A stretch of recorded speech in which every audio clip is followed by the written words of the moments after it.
Bab ke-211. Aku harus bagaimana?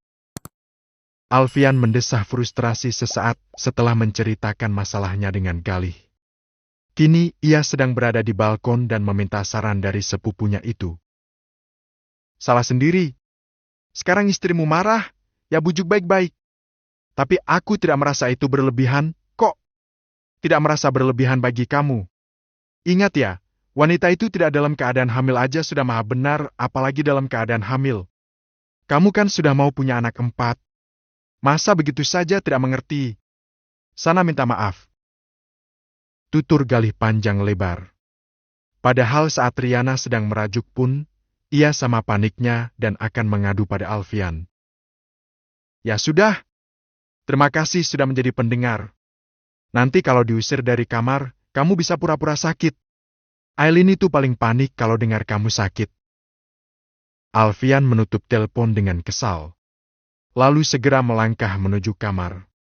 Aileen sedang terduduk di tepi tempat tidur sambil terisak-isak. Lelaki itu memilih duduk di sebelah istrinya dan hendak memeluk. Namun, Aileen menepis kedua tangannya. Kamu pikir aku mau hidup seperti itu? Sendirian menjalani kehamilan dan jadi bahan hinaan orang. Aku makan apa saja selama masih bisa dimakan. Kadang, sisa makanan pengunjung kafe yang akan dibuang aku ambil untuk kumakan. Dada Alfian semakin bergemuruh mendengar ucapan sang istri. Pikirannya menggambarkan situasi di mana Aileen mengambil sisa makanan para pengunjung kafe untuk dimakan. Hal yang membuat lelaki itu tidak tahan untuk segera memeluk. Maaf, sayang. Aku tidak bermaksud menggali luka lama. Apa yang kamu alami selama kehamilan boy itu semua salahku. Kamu hanya korban. Aku juga merasa bersalah saat pertama kali melihat kamu bekerja di kafe dalam keadaan hamil besar. Melihat kamu kesulitan bergerak, tapi kamu masih harus jadi pelayan untuk bisa bertahan hidup. Tak ada sahutan dari Aileen selain isak tangis. Ingin mengurai pelukan, tetapi Alfian mendekapnya semakin erat. Aku juga merasa sakit melihat kamu dimarahi pemilik kos dan diancam akan diusir. Melihat kamu makan mie instan yang sudah dingin dan mengembang.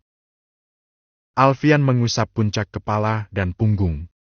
Sangat lembut. Aku marah saat melihat kamu jatuh dari tangga sampai harus melahirkan sebelum waktunya.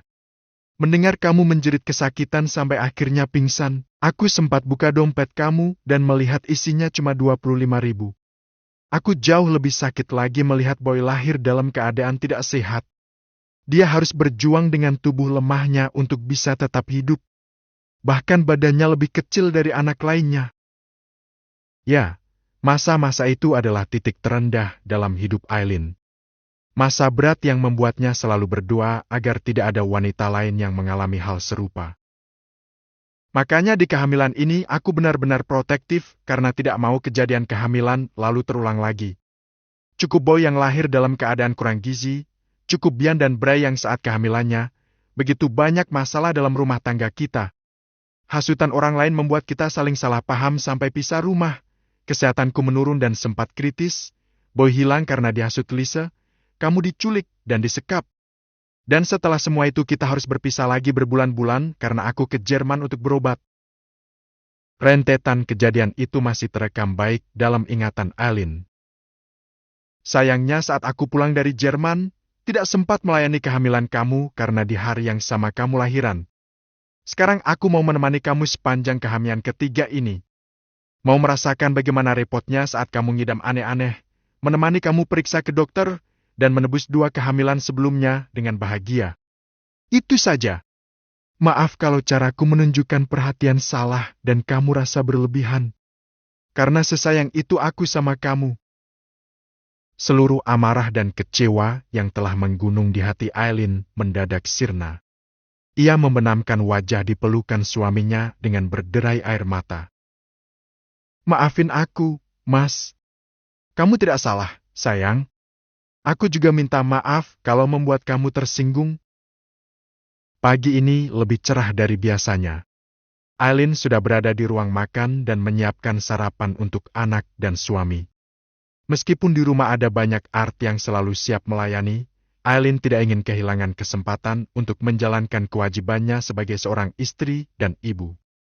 Selepas menyiapkan sarapan, ia segera beranjak menuju kamar anak-anak untuk memastikan apakah ketiganya sudah mandi dan memakai seragam sekolah. Kemudian kembali ke kamar untuk melihat sang suami. "Sayang, Dawn ajak ikut ke Makassar untuk acara lamaran Melati. Mama juga akan ikut karena diminta Tante Salwa," ucap Alfian sambil melilitkan dasi pada kerah kemeja. Aileen tampak sumringah mendengar berita itu. "Benarkah? Aku mau ikut, Mas." "Jangan, sayang. Nanti saja di resepsi pernikahan. Kamu belum boleh bepergian jauh dulu karena kehamilannya masih sangat muda." "Ya, padahal aku mau bertemu Kak Riana dan Melati." Ia tampak cemberut. Namun, kali ini tidak membantah ucapan suaminya. "Boy juga pasti akan minta ikut nanti. Tapi tidak usah. Waktu itu dia sempat mengalami kejadian tidak mengenakan di sana. Kenapa aku jadi takut setiap kali kamu mau keluar kota, Mas?" "Takut kenapa? Cuma 2 hari, kok. Sekalian aku mau lihat sudah sejauh mana proyek di kota itu. Tidak lama lagi, Gali dan Riana juga akan pulang." Aileen berdiri di hadapan suaminya dan membantu memakaikan dasi. "Aku takut kamu mengalami kejadian sama lagi seperti kemarin." Alfian terkekeh. "Apa yang kamu takutkan? Sedangkan nyawa kita ada di tangan Allah. Aku pernah divonis dokter tidak akan bisa bertahan lama, tapi buktinya sampai sekarang aku masih baik-baik saja meskipun harus terus berada dalam pantauan dokter. Lagi pula seumur hidupku sudah kudedikasikan untuk kamu. Kalaupun suatu hari kita harus berpisah, maka hanya maut yang akan memisahkan," tambah Alfian, memeluk sang istri. Di sisi lain, "Zaf, apa benar Melati akan menikah dengan Dawn?" tanya Mami Ulfa pagi itu di tengah-tengah sarapan. Ia sempat melirik ke kanan dan kiri, khawatir jika menantunya aman dengar pembicaraan mereka. Pagi ini Audi belum terlihat di meja makan. Mungkin masih tidur seperti biasanya. "Iya, Mi, kenapa memangnya?" balas Zafran, terkesan acuh tak acuh. "Kok bisa? Memang orang tuanya Dawn tidak punya calon lain? Itu kan bukan urusan kita, Mi." Zafran menjawab malas. "Ya, Mami tahu itu bukan urusan kita. Tapi, kalau begitu jadinya kan, artinya Melati akan jadi istri bos kamu." Menghembuskan napas panjang, Zafran menatap sang mami. "Ya alhamdulillah kalau Melati dapat laki-laki yang jauh lebih baik dari aku. Dari segi agama dan ekonomi Dawn jauh lebih baik. Dawn juga berasal dari keluarga terpandang," jawab Zafran. "Aku hanya berharap Melati selalu bahagia. Tapi Melati mana layak untuk keluarga Jeng Salwa?" ucap wanita itu ketus. "Kenapa sih Mami harus dengki dengan keberuntungan dan rezeki orang lain?" balas Zafran mulai kesal. "Kalau Mami begini, rezeki Mami akan sempit terus, karena hati Mami terlalu sempit." "Mami nggak dengki ya, Zaf. Mami hanya merasa bahwa Melati itu tidak pantas untuk Dawn." Zafran hanya dapat berdecak. Maminya itu tidak pernah berubah sama sekali. "Lalu wanita seperti apa yang pantas di mata Mami?" Zafran menatap sang mami dengan mengintimidasi. "Yang tidak layak di mata kita belum tentu tidak layak di mata Allah. Mungkin ini hadiah dari Allah untuk melatih atas segala rasa sakit yang pernah kita berikan. Kamu kok jadi menyudutkan Mami sih?" "Bukan menyudutkan, tapi mengingatkan. Dulu Mami menolak Melati hanya karena status sosial keluarganya yang di mata Mami jauh di bawah kita. Lihat, sekarang Melati diangkat melalui Dawn yang status sosialnya jauh di atas kita.